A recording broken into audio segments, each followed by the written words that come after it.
There are two possible ways that the victim can react towards cyberbullying. One way is like the victim will seek help immediately and try to put an end to it, or the victim will stay quiet and keep it to themselves because they are afraid that the bully is going to find out and bully them even more because they can't defend themselves.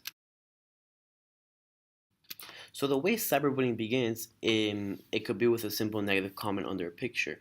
Of course, the victim can go right ahead and delete the comment and think that it's all over with, which in reality would just lead the bully to comment more things on more pictures, which after that will lead the victim to think to themselves, hey, why is this person doing this?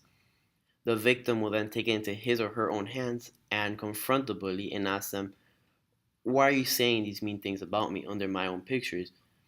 Now, the bully can reply in an innocent way and say, I'm sorry, I didn't think that was bothering you. Here, I'll stop.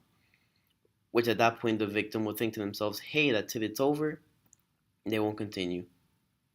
But on the bully side, it just basically shows them that for the victim, it's bothering them. And the bully thinks to themselves, well, hey, you know what? If it's bothering them and I'm getting the attention that I want, I'm going to continue doing it until somebody else says something.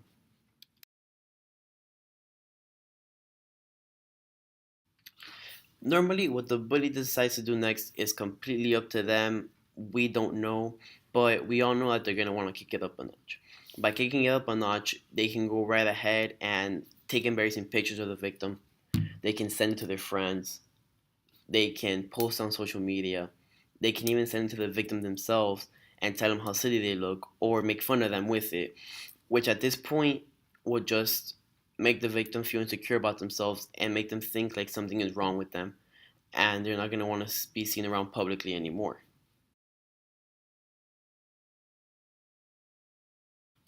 From the victim's perspective and the negative comment, it can be something that they can easily delete, put to rest, and think it's all over. What they don't know is that this is just the beginning. As it occurs day in and day out, and the bully decides to take it further and further and further, it's going to kill the victim's confidence. It's going to make the victim think like there's something wrong with them. And it's going to make the victim, move away from social media because they're afraid that the moment that they go on Instagram, on Facebook, on Twitter, on Snapchat, there's going to be someone ready to attack. If it's either the bully or someone new. At this point, the victim can either go about it one or two ways. The victim can go ahead and seek help from someone else to try to put an end to it, or they can keep all these emotions bottled up, all of this anger bottled up, which will then lead to one thing, and that's retaliation.